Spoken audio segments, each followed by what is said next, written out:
जय Hind, Vande Mataram. Indian exam institute में आपका स्वागत है। हम लोग पार्ट 1 इसका पढ़ चुके हैं। एनसीईआरटी हिस्ट्री का क्लास 8 की बुक का चैप्टर 5 का जब जनता बगावत करती है 1857 का विद्रोह, और उसके बाद पार्ट 1 पढ़ चुके हैं। पार्ट 2 हम लोग इसमें यहाँ से पढ़ेंगे। पार्ट 1 में हम लोगों ने देखा था कि अंग्रेज़ों ने सैनिकों का हुक्म मानने से भारतीय सैनिकों ने अंग्रेज़ों का हुक्म मानने से इनकार कर दिया था, क्योंकि जो बंदूक की कारतूस में चर्बी लगी, गाय और सूअर की चर्बी लगने के कारण अंग्रेज़ों भारतीय सैनिकों ने उसको इस्तेमाल करने से मना कर दिया था। और किस प्रकार से अब 1857 का विद्रोह फैला, अब हम लोग पार्ट 2 में आगे देखेंगे।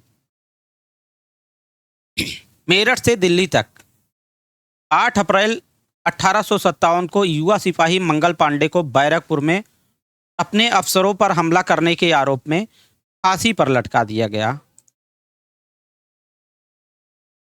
8 अप्रैल 1857 को युवा सिपाही थे मंगल पांडे, जिनको बैरकपुर में अपने अफसरों पर हमला करने मंगल पांडे ने 8 अप्रैल अपने अफसरों पर हमला कर दिया था, जिसके कारण 8 अप्रैल 1857 को मंगल पांडे को बैरकपुर में अपने अफसरों पर हमला करने के आरोप में फांसी पर लटका दिया गया था। चंद दिन बाद, उसके कुछ दिन बाद, मेरठ में कुछ सिपाहियों ने नए कारतूसों के साथ फौजी अभ्यास करने से इनकार कर दिया। सिपाहियों को लगता था कि उन कारतूसों पर गाय और सूअर की चर्बी का लेप चढ़ाया गया था। 85 सिपाहियों को नौकरी से निकाल दिया गया और उन्हें अपने अफसरों का हुक्म न मानने के आरोप में 10-10 साल की सजा दी गई। यह 9 मई 1857 की बात है।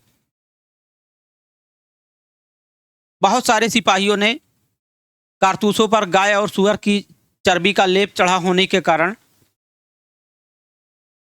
उनको इस्तेमाल करने से इनकार कर दिया, और अफसरों का हुक्म न मानने के कारण 9 मई 1857 को 85 सिपाहियों को नौकरी से निकाल करके उनको 10-10 साल की सजा सुना दी गई। और यह घटना हुई थी 9 मई 1857 को। इसके बाद भी मेरठ में तैनात दूसरे सिपाही भारतीय सिपाहियों की प्रतिक्रिया बहुत जबरदस्त रही। 85 सिपाहियों को तो 10-10 साल की सजा सुना दी गई थी, लेकिन इसके अलावा जो दूसरे सिपाही थे मेरठ में, उन्होंने क्या किया कि 10 मई को सिपाहियों ने मेरठ की जेल पर धावा बोल दिया। जो दूसरे सिपाही थे मेरठ में, जिनको सजा नहीं सुनाया गया था, उन लोगों ने 10 मई को मेरठ की जेल पर धावा बोल दिया और वहां बंद सिपाहियों को आज़ाद करा लिया। उन्होंने अंग्रेज अफसरों पर हमला करके उन्हें मार गिराया। उन्होंने, अर्थात इन सिपाहियों ने जो हमला किए थे, इन्होंने बंदूक और हथियार कब्जे में ले लिए। अंग्रेजों के जो भी बंदूक हथियार थे उनसे अपने कब्जे में ले लिया और अंग्रेजों की इमारतों व संपत्तियों को आग के हवाले कर दिया। उन्होंने फिरंगियों के खिलाफ युद्ध का ऐलान कर दिया। इन सिपाहियों ने, मेरठ की सिपाहियों ने फिरंगियों के खिलाफ युद्ध का ऐलान कर दिया। सिपाही पूरे देश में अंग्रेजों के शासन को खत्म करने पर आमादा थे। भारतीय सिपाही पूरे देश से अंग्रेजों के शासन को करना चाहते थे, खत्म करने पर आमादा थे। लेकिन सवाल यह था कि अंग्रेजों के जाने के बाद देश का शासन कौन चलाएगा। सिपाहियों ने इसका भी जवाब ढूंढ लिया था। वे मुगल सम्राट बहादुर शाह जफर को देश का शासन सौंपना चाहते थे। मेरठ के सिपाही, जहां से शुरू हुआ था 1857 का विद्रोह, मेरठ के सिपाहियों ने ही शुरू किया था। तो लोग चाहते थे कि मुगल सम्राट बहादुर शाह जफर को देश का शासन सौंप दे। और मेरठ के कुछ सिपाहियों की एक टोली 10 मई की रात को घोड़े पर सवार होकर मुंह अंधेरे ही दिल्ली पहुंच गई।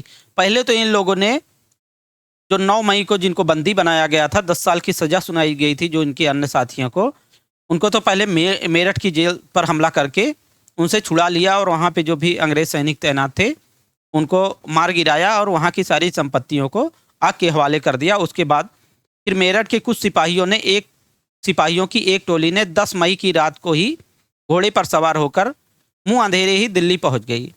और जैसे ही उनके आने की खबर फैली दिल्ली में, तो दिल्ली में तैनात टुकड़ियों ने भी बगावत कर दी।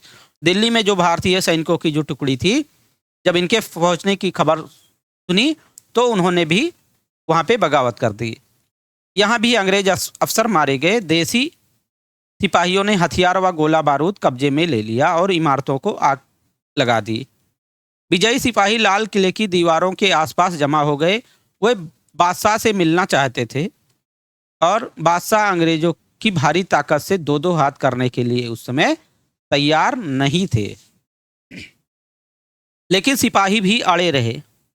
आखिरकार वे जबरन महल में घुस गए। सिपाही उस समय लाल किले में जबरन घुस गए और उन्होंने बहादुर शाह जफर को अपना नेता घोषित कर दिया। बूढ़े बहादुर शाह जफर को सिपाहियों की यह बात माननी पड़ी। उन्होंने देश भर के मुखियाओं उन्होंने अर्थात बहादुर शाह जफर ने देश भर के मुखियाओं और शासकों को चिट्ठी लिखकर अंग्रेजों से लड़ने के लिए भारतीय राज्यों को एक संघ बनाने का आह्वान किया। बहादुर शाह के इस एकमात्र कदम के सहारे के गहरे परिणाम सामने आए। बहादुर शाह जफर पहले मानने को तैयार नहीं थे, लेकिन जब इन्होंने माना तो इन्होंने देश भर के मुखियाओं को चिट्ठी लिख करके अंग्रेजों से लड़ने के लिए भारतीय राज्य को एक संघ बनाने का आह्वान किया। और बहादुर शाह के इस एकमात्र कदम के गहरे ही परिणाम हुए। अंग्रेजों से पहले देश के एक बहुत बड़े हिस्से पर मुगल साम्राज्य का ही शासन था। अंग्रेज से पहले देश के बहुत बड़े हिस्से पर मुगल बादशाह का ही शासन था। ज़्यादातर छोटे शासक और रजवाड़े मुगल बादशाह के नाम पर ही अपने इलाकों का शासन चलाते थे।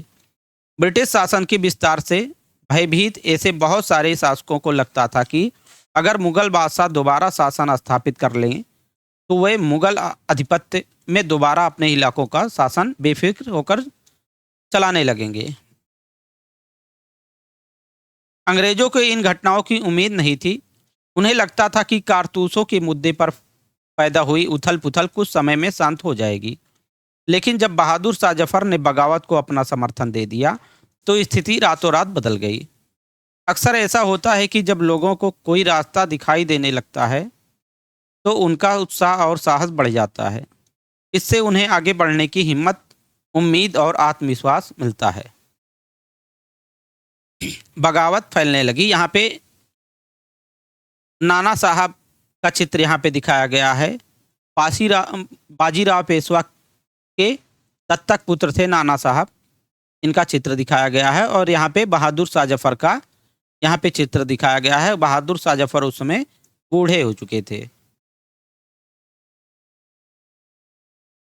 और यहाँ पे एक चित्र और दिखाया गया है। जैसे जैसे विद्रोह फैला, छावनियों में अंग्रेज अफसरों को मारा जाने लगा, उसका यहाँ पे चित्र दिखाया गया है। बगावत फैलने लगी। जब दिल्ली से अंग्रेजों के पैर उखड़ गए तो लगभग एक हफ्ते तक कहीं कोई विद्रोह नहीं हुआ। जाहिर है खबर फैलने में भी कुछ समय तो लगना ही था, लेकिन फिर तो विद्रोहों का सिलसिला ही शुरू हो गया। एक के बाद एक हर रेजिमेंट में सिपाहियों ने विद्रोह कर दिया। यानी कि हर रेजिमेंट में जो भी भारतीय सिपाही थे, एक के बाद एक लगभग हर रेजिमेंट में भारतीय सिपाहियों ने विद्रोह कर दिया और वे दिल्ली, कानपुर व लखनऊ जैसे मुख्य बिंदुओं पर दूसरी टुकड़ियों का साथ देने के लिए निकल पड़े। और इनकी देखा देखी कस्बे और गांव के लोग भी बगावत के रास्ते पर चलने लगे। जब सिपाहियों को लोगों ने देखा बगावत करते हुए तो गांव और कस्बों के लोगों ने भी बगावत में इनका साथ देने के लिए निकल पड़े थे। वह स्थानीय नेताओं, जमींदारों और मुखियाओं के पीछे संगठित हो गए। जो गांव के लोग थे वे भी स्थानीय नेताओं, जमींदारों और मुखियाओं के पीछे संगठित हो गए। ये लोग अपनी सत्ता स्थापित करने और अंग्रेजों से लोहा लेने को तैयार थे। स्वर्गीय पेशवा बाजीराव के दत्तक पुत्र नाना साहब कानपुर के पास रहते थे। स्वर्गीय पेशवा बाजीराव द्वितीय के दत्तक पुत्र थे नाना साहब, ये कानपुर के पास रहते थे। तो इन्होंने यानी कि नाना साहब ने सेना इकट्ठी की और ब्रिटिश सैनिकों को शहर से खदेड़ दिया। कानपुर से इन्होंने कानपुर का नेतृत्व किया था बाजीराव पेशवा के दत्तक पुत्र नाना साहब ने कानपुर में नेतृत्व किया था 1857 के विद्रोह का।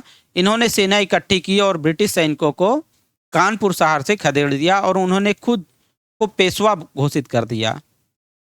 उन्होंने ऐलान किया कि वह बहादुर शाह जफर के तहत गवर्नर हैं। ऐसा नाना साहब ने कानपुर में घोषणा कर दी कि वे बहादुर शाह जफर के तहत गवर्नर हैं।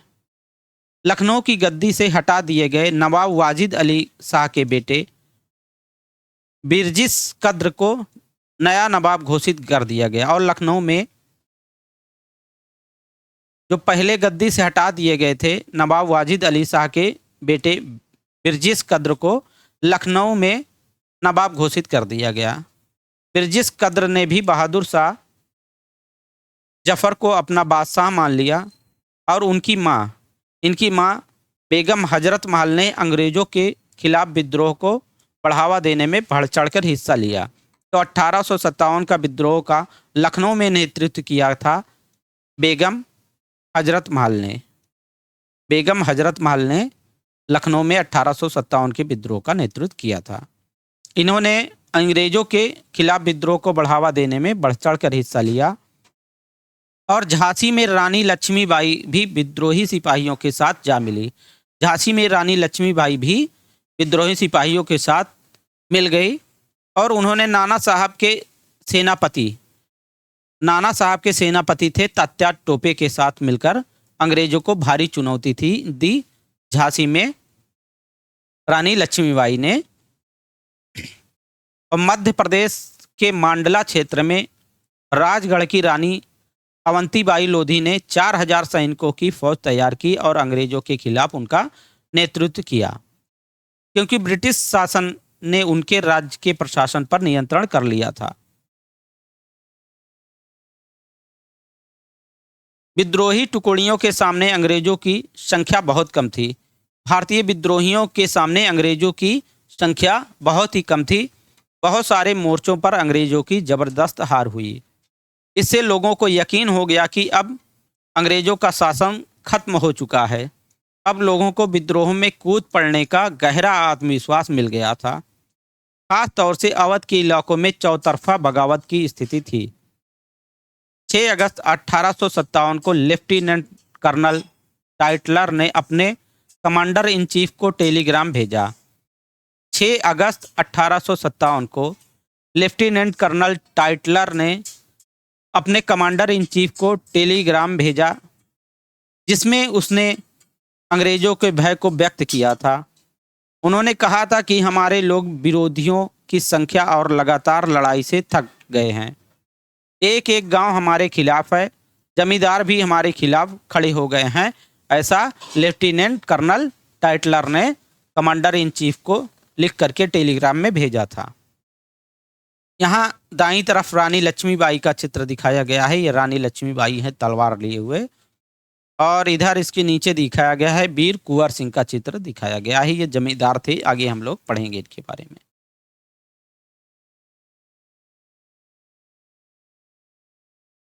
इस दौरान बहुत सारे महत्वपूर्ण नेता सामने आए। उदाहरण के लिए फैजाबाद के मौलवी अहमदुल्ला शाह ने भविष्यवाणी कर दी कि अंग्रेजों का शासन जल्दी ही खत्म हो जाएगा। वह समझ चुके थे कि जनता क्या चाहती थी। इसी आधार पर उन्होंने अपने समर्थकों की एक विशाल सेना जुटा ली। अपने समर्थकों के साथ वे भी अंग्रेजों से लड़ने लखनऊ जा पहुंचे।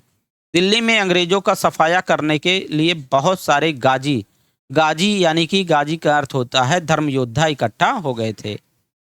बरेली के सिपाही बख्त खान ने लड़ाकों की एक विशाल टुकड़ी के साथ दिल्ली की ओर कूच किया। बरेली के सिपाही थे बख्त खान ने लड़ाकों की एक विशाल टुकड़ी को लेकर के दिल्ली की ओर कूच कर दिया। वह इस बगावत के मुख्य व्यक्ति साबित हुए। बिहार के एक पुराने जमींदार थे जिनका नाम था कुंवर सिंह ने भी विद्रोही सिपाहियों का साथ दिया और महीनों तक अंग्रेजों से लड़ाई लड़ी। तमाम इलाकों के नेता और लड़ाके इस युद्ध में हिस्सा ले रहे थे। जमींदार कुंवर सिंह का यहाँ पे चित्र दिखाया गया है। यहाँ पे एक चित्र और दिखाया गया है। ब्रिटिश टुकड़ियाँ विद्रोहियों पर हमला करती हैं, जिन्होंने दिल्ली के लाल किले, दाईं तरफ दिल्ली का लाल किला है यहाँ पे, और सलीमगढ़ किले, बाईं तरफ सलीमगढ़ का किला है। यहाँ पे सिपाहियों ने, जो भारतीय सिपाहियों ने यहाँ पे जो कब्जा कर लिया था, यहाँ पे ब्रिटिश टुकड़ियों ने इन पर हमला करते हुए ब्रिटिश टुकड़ियों को दिखाया गया है। एक चित्र और यहाँ पे दिखाया गया है। विद्रोही सिपाही मेरठ से दिल्ली की तरफ कूच करते हैं। शुरू में अंग्रेजी सेनाओं को दिल्ली की भारी किलेबंदी को तोड़ने में मुश्किल हुई। शुरू में अंग्रेजों को दिल्ली की भारी किलेबंदी को तोड़ने में मुश्किल हुई, लेकिन 3 सितंबर 1857 को अंग्रेजी सेनाओं को और ज़्यादा हथियार, गोले आदि पहुंचाए गए। ये गाड़ियों पर लदे हुए थे, जिन्हें हाथी खींच रहे थे। यहाँ पे ये हाथी खींच रहे हैं। ये गाड़ियों पर लदे थे, जिन्हें हाथी खींच रहे थे, और इसकी कतार 7 मील लंबी थी। तो ये गोले बारूद जा रहे हैं अंग्रेजों के लिए, अंग्रेज इनका इस्तेमाल किए थे, इसको हाथी खींच रहे हैं, और यहाँ ये लगभग 7 मील लंबी कतार है। आगे हम लोग देखेंगे कंपनी का पलटवार। यहाँ पे तात्या टोपे का नाना साहब के सेनापति थे ये तात्या टोपे, इनका चित्र दिखाया गया है। तात्या टोपे की स्मृति में जारी डाक टिकट यहाँ पे दिखाया गया है। तात्या टोपे का इनकी स्मृति में जारी किया गया था, जिसे यहाँ पे चित्र में दिखाया गया है। कंपनी का पलटवार। इस उथल पुथल के बावजूद अंग्रेजों ने हिम्मत नहीं छोड़ी।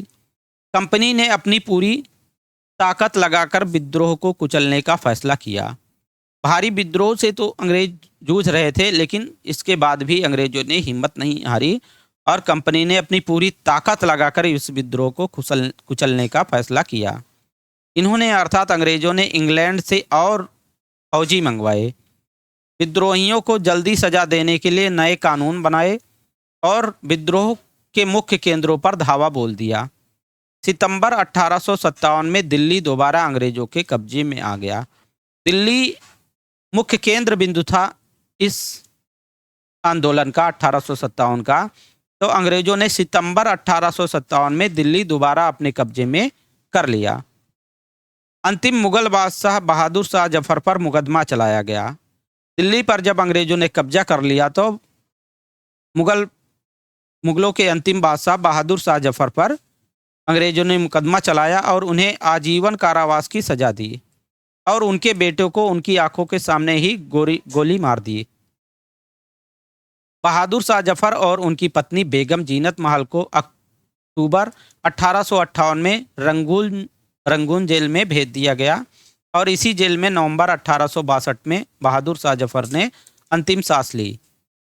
अंग्रेजों ने जब कब्जा कर लिया 1857 सितंबर में दिल्ली पर, तो बहादुर शाह जफर पर इन्होंने मुकदमा चलाया और उन्हें आजीवन कारावास की सजा सुनाई, और इनके बेटों को इनकी आंखों के सामने ही गोली मार दी। बहादुर शाह जफर को इनकी पत्नी के साथ अक्टूबर 1858 में रंगून जेल भेज दिया, और इन्हें आजीवन कारावास की सजा सुना दी गई थी। रंगून जेल में ही 1862 ईस्वी में बहादुर शाह जफर ने अंतिम सांस ली। दिल्ली पर अंग्रेजों का कब्जा हो जाने का यह मतलब नहीं था कि विद्रोह खत्म हो चुका था। इसके बाद भी लोग अंग्रेजों से टक्कर लेते रहे। व्यापक बगावत की विशाल ताकत को कुचलने के लिए अंग्रेजों को अगले 2 साल तक लड़ाई लड़नी पड़ी। मार्च 1858 में लखनऊ अंग्रेजों के कब्जे में चला गया। 1858 मार्च में लखनऊ भी अंग्रेजों के कब्जे में चला गया। जून 1858 को रानी लक्ष्मीबाई की शिकस्त हुई और उन्हें भी मार दिया गया। दुर्भाग्यवश ऐसा ही रानी अवंतीबाई लोधी के साथ भी हुआ। खेड़ी की शुरुआती विजय के बाद उन्होंने, अर्थात रानी अवंतीबाई ने, पाया कि अंग्रेजी फौज से घिर गई हैं, और वे लड़ते लड़ते शहीद हो गई। तात्या टोपे मध्य भारत के जंगलों में रहते हुए आदिवासियों और किसानों की सहायता से छापामार युद्ध चलाते रहे। जिस तरह पहले अंग्रेजों के खिलाफ मिली सफलता से विद्रोहों को उत्साह मिला था, उसी तरह विद्रोही ताकतों की हार से लोगों की हिम्मत टूटने लगी। बहुत सारे लोगों ने विद्रोहियों का साथ छोड़ दिया। अंग्रेजों ने भी लोगों का विश्वास जीतने के लिए हर संभव प्रयास किया। उन्होंने वफादार भूस्वामियों के लिए इनाम का ऐलान कर दिया। उन्हें आश्वासन दिया गया कि उनकी जमीन पर उनके परंपरागत अधिकार बने रहेंगे। जिन्होंने विद्रोह किया था, उनसे कहा गया कि अगर वे अंग्रेजों के सामने समर्पण कर देते हैं और अगर उन्होंने किसी अंग्रेज की हत्या नहीं की है तो वे सुरक्षित रहेंगे और जमीन पर उनका अधिकार और दावेदारी बनी रहेगी। इसके बावजूद सैकड़ों सिपाहियों, विद्रोहियों, नवाबों और राजाओं पर मुकदमा चलाए गए और उन्हें फांसी पर लटका दिया गया।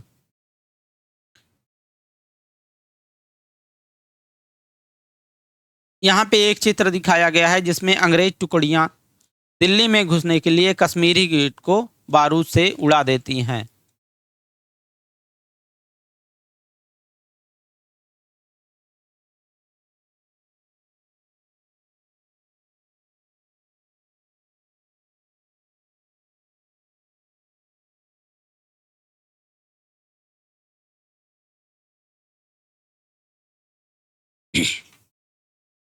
विद्रोह के बाद के साल अंग्रेजों ने 1859 के आखिर तक देश पर दोबारा नियंत्रण पा लिया था। अंग्रेजों ने 1859 के आखिरी तक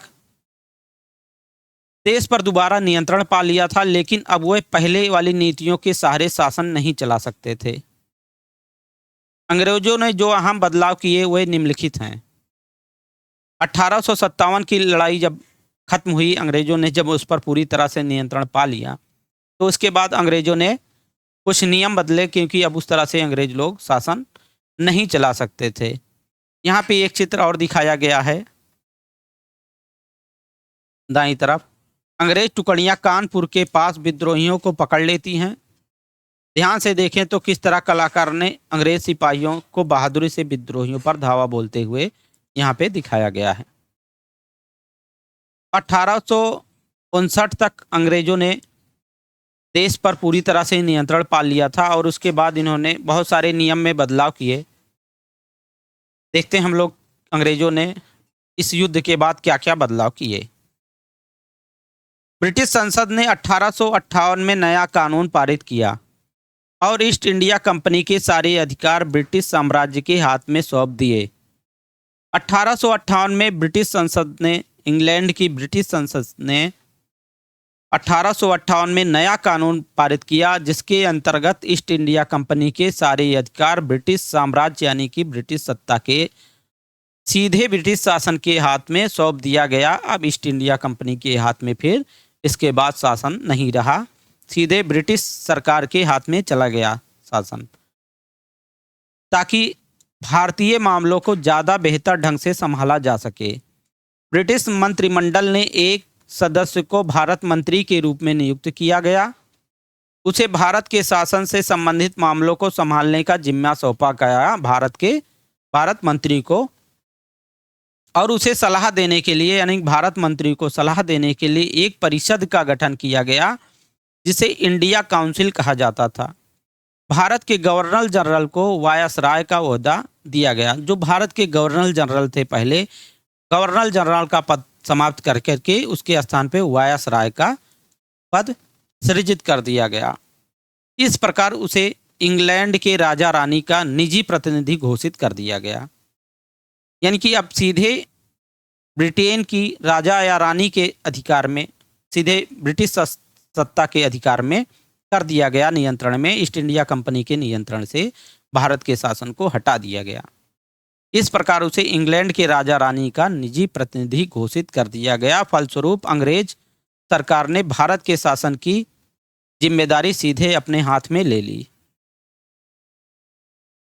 इसके अलावा भी और बदलाव किए गए थे कि देश के सभी नागरिकों को भरोसा दिया गया कि भविष्य में कभी भी उनके भू क्षेत्र पर कब्जा नहीं किया जाएगा। यानी कि जैसे ईस्ट इंडिया कंपनी वाले कब्जा कर लेते थे शासकों के राज्यों पर, उन्हें भरोसा दिलाया गया कि अब भविष्य में कभी भी उनके भूक्षेत्र पर कब्जा नहीं किया जाएगा। उन्हें अपनी रियासत, अपने वंशजों, यहाँ तक कि दत्तक पुत्रों को भी सौंपने की छूट दी जाएगी कि अब वे अपनी रियासत को, अपने राज्य को, यहाँ तक कि अपने दत्तक पुत्र को भी अपनी रियासत, अपने राज्य सौंप सकते हैं। लेकिन उन्हें इस बात के लिए भी प्रेरित किया गया कि वे ब्रिटेन की रानी को अपनी अधिपति स्वीकार करें। इस तरह भारतीय शासकों को ब्रिटिश साम्राज्य के अधीन शासन चलाने की छूट दी गई। सेना में भारतीय सिपाहियों का अनुपात कम करने, इसके अलावा नियम बनाया गया कि सेना में भारतीय सिपाहियों का अनुपात कम करने और यूरोपीय सिपाहियों की संख्या बढ़ाने का भी फैसला लिया गया। यह भी तय किया गया कि अवध, बिहार, मध्य भारत और दक्षिण भारत से सिपाहियों को भर्ती करने की बजाय अब गोरखा, सिखों और पठानों में से ज़्यादा सिपाही भर्ती किए जाएंगे। और मुसलमानों की जमीन और संपत्ति बड़े पैमाने पर जब्त की गई। इसमें यह भी नियम बनाया गया था कि मुसलमानों की जमीन और संपत्ति बड़े पैमाने पर जब्त की गई और मुसलमानों को संदेह व शत्रुता के भाव से देखा जाने लगा। अंग्रेजों को लगता था कि यह विद्रोह उन्होंने ही, अर्थात मुसलमानों ने ही खड़ा किया है, ऐसा अंग्रेजों को लगता था, जिसके कारण मुसलमानों की ज़मीनों और संपत्तियों को बड़े पैमाने पर जब्त किया गया और उन्हें संदेह और शत्रुता की नज़र से अंग्रेज लोग देखने लगे। अंग्रेजों ने फैसला किया कि वे भारत के लोगों के धर्म और सामाजिक रीति रिवाजों का सम्मान करेंगे। इसमें यह भी निर्णय लिया गया था कि अंग्रेज भारत के लोगों के धर्म और सामाजिक रीति रिवाजों का सम्मान करेंगे। भूस्वामियों और जमींदारों की रक्षा करने तथा जमीन पर उनके अधिकारों को स्थायित्व देने के लिए नीतियां बनाई गई। इस प्रकार 1857 के बाद इतिहास का एक नया चरण शुरू हुआ।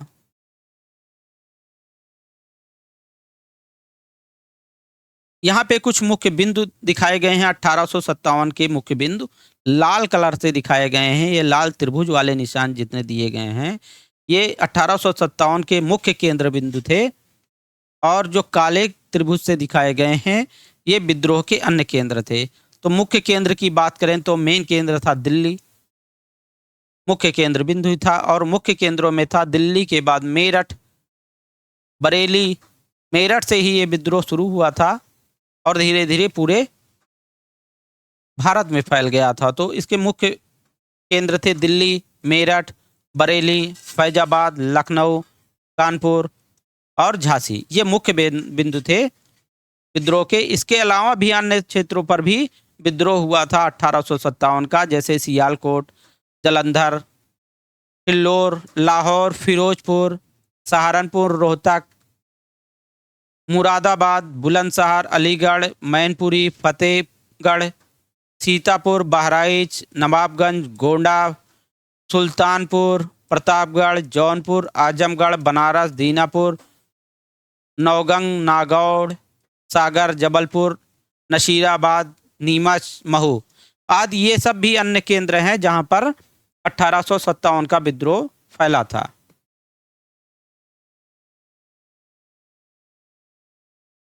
खुर्दा संग्राम, एक केस स्टडी। 1857 की घटना से बहुत पहले उसी प्रकार की एक घटना सन 1817 में खुर्दा नामक स्थान पर घटित हुई थी। हमारे लिए उस घटना का अध्ययन करना और इस बात पर विचार करना भी शिक्षाप्रद होगा, जैसे कि कैसे अंग्रेजों की औपनिवेशिक नीतियों के खिलाफ 19वीं सदी की शुरुआत से ही देश के विभिन्न हिस्सों में असंतोष निर्मित होने लगा था। खुर्दा, जो कि उड़ीसा के दक्षिण पूर्वी भाग में स्थित एक छोटा राज्य था, वह 19वीं शताब्दी के शुरुआत में 105 गढ़ों, जिसमें 60 बड़े और 1109 छोटे गांव सम्मिलित थे, एक जनबहुल उपजाऊ क्षेत्र था। इसके शासक राजा वीर किशोर देव को स्व अधिकृत 4 परगनाओं को और तथा जगन्नाथ मंदिर के संचालन अधिकार समेत 14 राजगढ़ जातों के प्रशासनिक उत्तरदायित्व को पूर्व में दबाव में आकर मराठाओं को सौंप देना पड़ा था। उनके पुत्र तथा उत्तराधिकारी मुकुंद देव द्वितीय इस दुर्दशा से विचलित थे, अतः अंग्रेजों और मराठों के बीच जारी संघर्ष में अपने लिए एक मौका देखते हुए उन्होंने अपने खोए हुए क्षेत्रों तथा जगन्नाथ मंदिर की देखरेख से संबंधित अधिकारों की पुनः प्राप्ति हेतु अंग्रेजों के साथ सलाह मशविरा शुरू कर दिया था, परंतु 1803 में उड़ीसा को अपने कब्जे में लेने के बाद अंग्रेजों ने उन्हें इन दोनों मुद्दों में से किसी पर भी सकारात्मक कार्रवाई करने की दिशा में कोई रुचि नहीं दिखाई। परिणामतः उड़ीसा के दूसरे सामंत राजाओं के साथ मिलकर तथा मराठाओं के गुप्त समर्थन के साथ उन्होंने जबरन अपने अधिकारों को लागू करने का प्रयास किया। इसकी वजह से उन्हें अपने पद से विस्थापित होना पड़ा तथा अंग्रेजों ने उनके राज्यों को अपने में मिला लिया, संतावना के रूप में एक नियमित अनुदान के साथ, जो कि उनकी पूर्व संपत्ति के राजस्व का मात्र 1/10 था। अंग्रेजों ने उन्हें जगन्नाथ मंदिर की देखरेख का दायित्व दिया था तथा उनका निवास पुरी में निश्चित कर दिया। इस अनैतिक व्यवस्था से उड़ीसा में दमनकारी विदेशी शासन के एक ऐसे युग का प्रारंभ हुआ जिसने 1817 में एक गंभीर सशस्त्र संग्राम का मार्ग प्रशस्त किया। खुर्दा को अपने अधीन करने के तुरंत बाद अंग्रेजों ने राजस्व निर्मित जमीन पर कर लगाने की नीति अपनाई।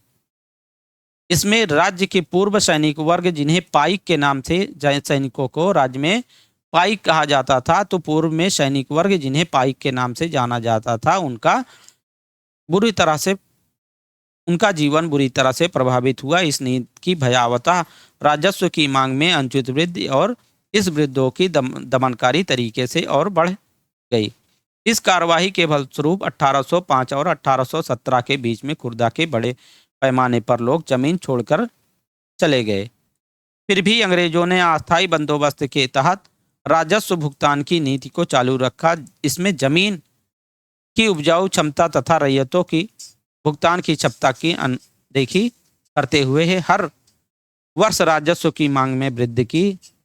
यहाँ तक कि प्राकृतिक आपदाओं के समय भी कोई उदारता नहीं दिखाई, जबकि उड़ीसा में ऐसी आपदाएं अक्सर आती रहती थी। बकायादारों की जमीन को षड्यंत्रकारी राजस्व अधिकारियों या फिर बंगाल को सट्टेबाजों को बेच दिया गया। खुर्दा के विस्थापित राजा का वंशानुगत सेनानायक जगबंधु विद्याधर महापात्र भ्रमरवर राय, जिन्हें लोग बंसी बंधुधर के नाम से भी जानते थे, वह ऐसे बेदखल हुए जमींदारों में से थे। व्यावसायिक रूप से वे एक भिखारी बन गए थे। अपने तथा अपने जैसे जमीन से बेदखल हुए लोगों की ओर से संघर्ष करने का उन्होंने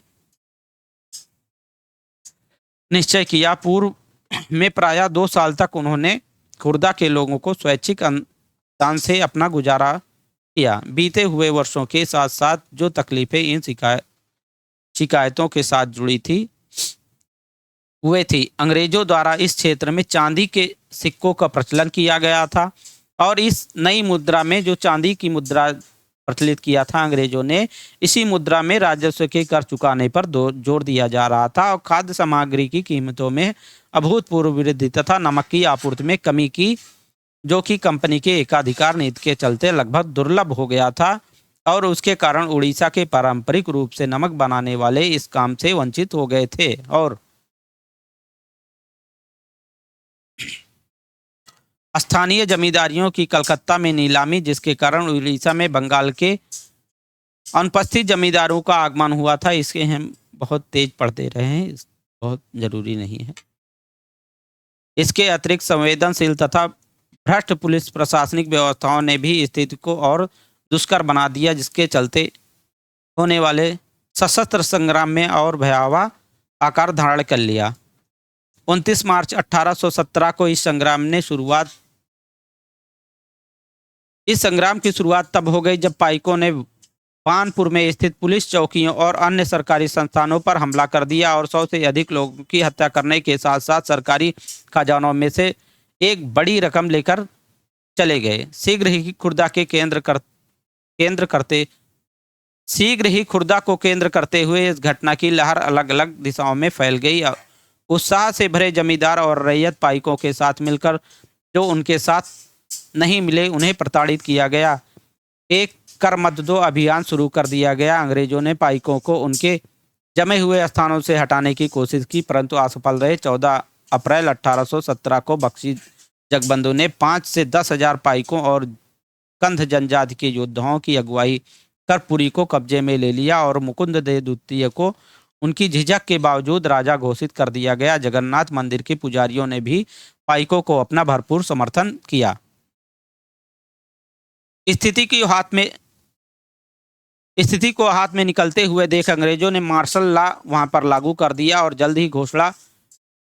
जल्द ही घोषित राजा पकड़े गए और उन्हें उनके पुत्र सहित कटक में कारावास दे दिया गया। बख्शी ने अपने करीबी सहयोगी कृष्णचंद्र भ्रमरवर राय के साथ मिलकर कटक और खुर्दा के बीच यातायात के सारे माध्यमों को काटने का प्रयास किया। इसके साथ साथ संघर्ष उड़ीसा के दक्षिण और उत्तर पश्चिमी हिस्सों में फैल गया। परिणाम स्वरूप अंग्रेजों ने मेजर जनरल मार्टिन डल को पाइकों के चंगुल से पूरे क्षेत्र को मुक्त कराने के लिए भेजा तथा बख्शी जगबंधु और उनके साथियों को पकड़वाने के लिए पुरस्कार की भी घोषणा की। इस प्रकार जो सामरिक कार्यवाही चली उसमें सैकड़ों पाइक मारे गए, कई घने जंगलों में चले गए और अन्य सामूहिक क्षमा योजना के तहत अपने घरों में लौट गए। इस तरह से अंग्रेजों ने मई 1817 तक खुर्दा के संग्राम को लगभग पूरी तरह से काबू कर लिया।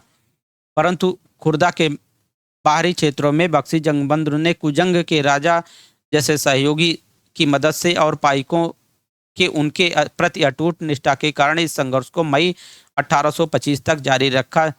जब उन्होंने अंग्रेजों के सामने आत्मसमर्पण कर दिया तो इसके उपरांत अंग्रेजों ने खुर्दा के लोगों के प्रति अपनी ओर से दयालु, अनुग्रहित और सहनशीलता की नीति अपनाई।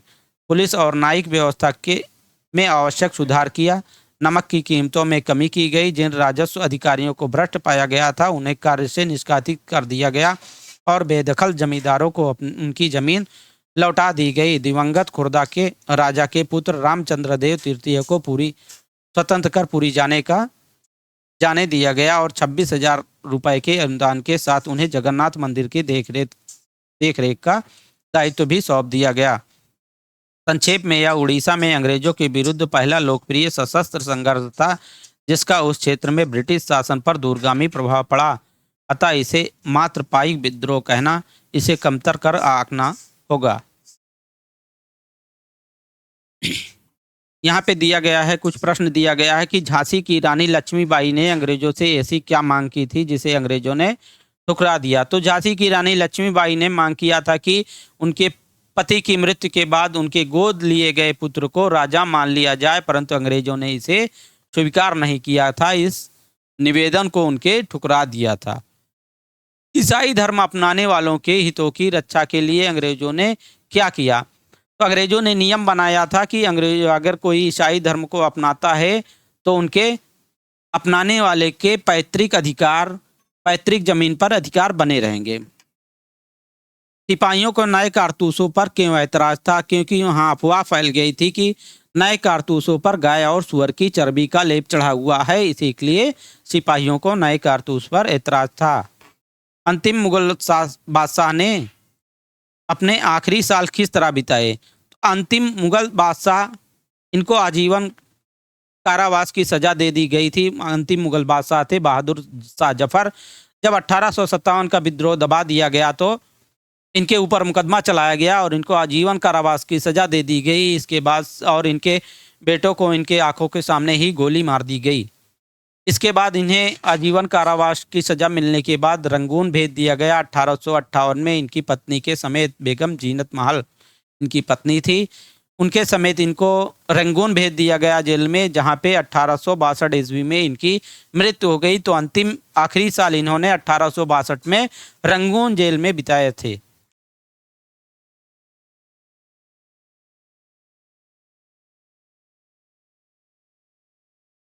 इसी के साथ ये वीडियो यहीं तक और ये अध्याय समाप्त होता है। इसके बाद हम लोग अगला अध्याय पढ़ेंगे, अध्याय 6। तब तक के लिए जय हिंद, वंदे मातरम। मिलते हैं नेक्स्ट वीडियो में। और यदि अभी तक आप लोग चैनल सब्सक्राइब नहीं किए हैं तो सब्सक्राइब कर लीजिएगा, और पिछली वीडियो नहीं देखे हैं तो प्लेलिस्ट से जाकर देख लीजिएगा, जिससे आप लोगों को और समझ में आ जाएगा। और जल्दी ही हम ज्योग्राफी का भी लेक्चर शुरू करेंगे। तो मिलते हैं साथियों नेक्स्ट वीडियो में। तब तक के लिए जय हिंद, वंदे मातरम।